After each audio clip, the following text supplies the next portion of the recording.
안녕하세요. 오늘 이야기할 영화는 봉준호 감독의 기생충입니다. 영화를 보지 않으신 분들은 뒤로 가기 버튼을 눌러주시기 바랍니다. 영화를 보신 분들만 이 영상을 시청해주세요.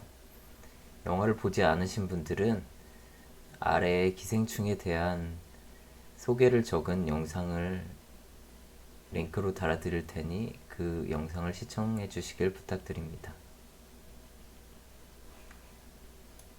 영화를 설명하기에 앞서 봉준호 감독의 영화에 대해서 알아보도록 하겠습니다. 어떤 관객들에게 영화는 스트레스를 풀고 즐거움을 얻는 오락일 수도 있고, 어떤 관객들에게는 삶을 환기시키는 메시지를 받을 수 있는 수단이 될 수도 있고, 어떤 관객들에게는 아름다운 예술 작품으로 받아들여질 수 있습니다. 때문에 관객들은 자신들이 보고 싶은 영화를 선택해서 자신의 취향이 아닌 영화는 보지 않을 수 있습니다. 하지만 봉준호 감독의 영화는 좀 특별한 위치를 차지합니다. 이 모든 관객들이 보고 즐길 수 있는 영화라는 점입니다. 저는 이 모든 관객들을 만족시킬 수 있는 재능도 재능이지만 그렇게 하기 위해 기울인 노력을 높게 평가할 필요가 있다고 생각합니다. 이런 부분은 한국 최초로 가장 큰 권위를 자랑하는 칸 영화제에서 그랑프리를 수상한 것보다 뛰어난 성취라고 생각합니다. 기생충은 블랙 코미디와 스릴러라는 장르 안에 비판적인 사회적 메시지까지 담아낸 영화입니다. 소리내어 즐겁게 웃다가 영화가 끝날 때쯤에는 쓴숨 지으며 우리가 살아가는 사회에 대해서 생각해 보게 만듭니다.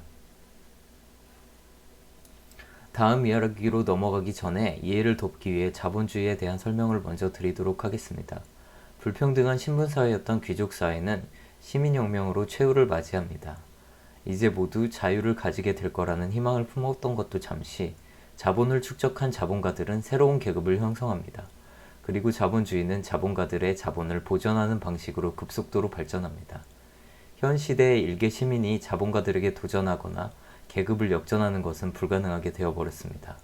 과거 신분주의 사회에서는 불합리함에 대한 분노와 혁명이 가능했다면 지금의 자본주의는 미디어를 통한 노력하면 누구나 성공하고 부자가 될 수 있을 거라는 달콤한 거짓말로 사람들을 현혹시켜 자신들의 위치를 넘보지 않도록 공고히 합니다.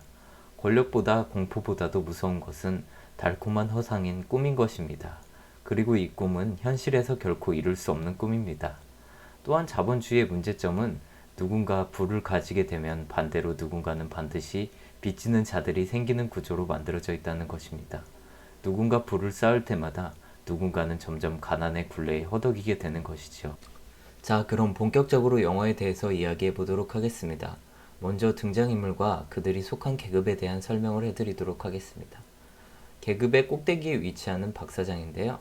박사장은 자본계급의 꼭대기인 고용주의 입장에 놓여 있습니다. 쿨하고 젠틀한 겉모습을 가지고 있지만 기택에게서 나는 냄새를 혐오하고 기택이 자신의 사생활에 대해 말하는 것을 싫어합니다. 선을 넘는 것을 싫어한다는 표현을 하면서 자신이 상대보다 더 우위에 있음을 은연중에 드러냅니다. 냉철하고 이기적인 자본가의 모습을 보여줍니다. 이성균 배우가 맡았는데요. 박사장이라는 인물을 가감없이 훌륭하게 표현해냈습니다. 다음으로 소개해드릴 인물은 중간계급인 노동자에 속하는 기택의 가족입니다. 기택의 가족은 백수 신분으로 자본주의 사회에서 최하의 계층에 머물렀습니다. 하지만 박사장의 집에 들어가면서 직업을 얻어 돈을 벌게 되고 미래에 대한 희망을 품게 되죠. 박사장 가족이 여행을 떠난 집에서 주인 행세를 하기도 합니다. 마치 이들에게도 언젠가 그런 집을 얻을 수 있을 거라는, 꼭 자신들의 것이라는 헛된 희망을 가지게 됩니다. 다음으로 소개해드릴 계급은 최하층에 속하는 지하생활자들입니다. 이들은 피라미드의 가장 밑바닥을 차지하던 자들입니다. 이들은 절박한 상황에 처해 있다 보니 고용주에게 맹목적인 충성을 할 수밖에 없는 처지에 놓입니다.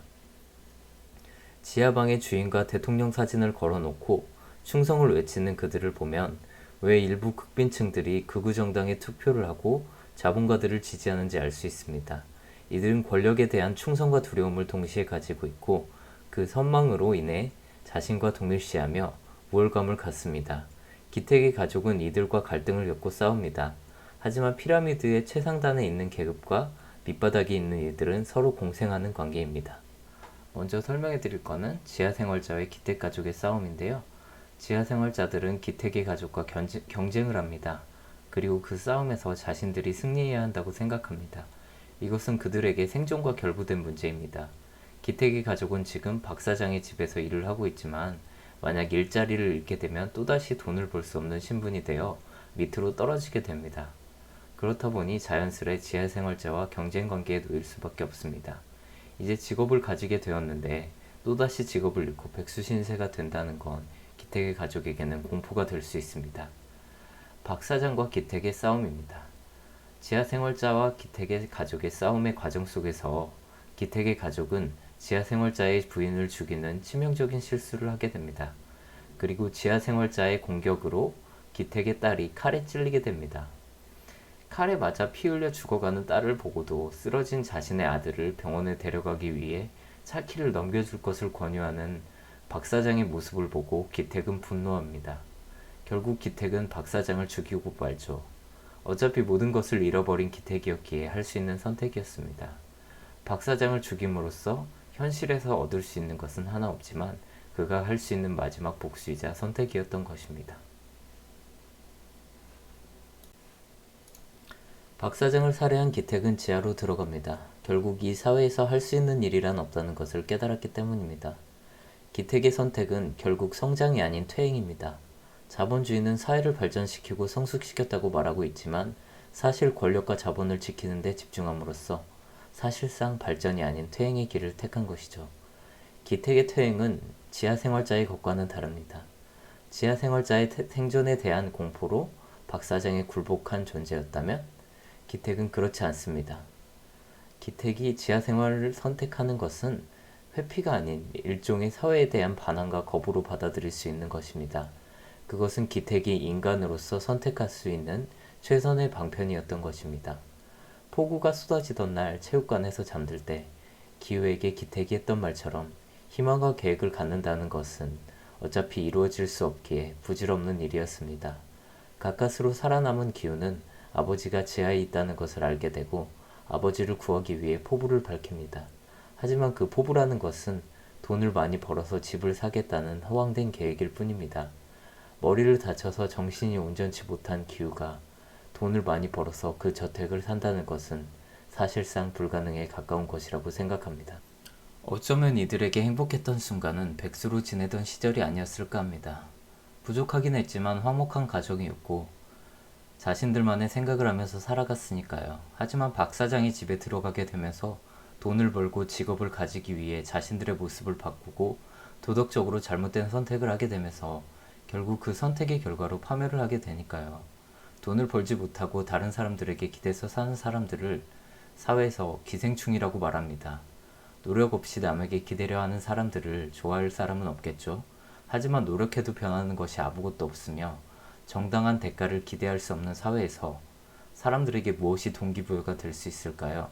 기택의 가족은 사실 부정한 방법으로 박 사장의 집에 들어갔지만 유능하게 자신들의 맡은 직책을 수행했습니다. 정당한 대가가 주어지는 일이었다면 그들은 노력하고 제대로 소임을 다해 살아갈 수 있었을 겁니다. 희망을 기대할 수 없는 사회에서 개인이 할 수 있는 일은 퇴행뿐입니다. 열심히 헤엄치지만 결국 제자리를 헤엄치고 있을 뿐이라는 씁쓸한 현실을 인식하게 된 영화였습니다. 기생충은 남들에게 비난받는 존재로서의 의미라고 생각되지 않습니다. 불공정한 사회에서 택할 수밖에 없는 일종의 저항으로서의 기생이라고 생각합니다. 영화를 보고 나서 마음이 좋지 않았습니다. 괴물이나 설국열차에서는 사회에 대한 날선 비판이 있었을지언정 신락 같은 희망이 존재했었는데 이 영화는 그런 희망이 담겨있질 않으니까요. 하지만 더 많은 생각을 하게 되더군요. 이상으로 기생충에 대해서 알아봤습니다. 끝까지 시청해주셔서 감사합니다.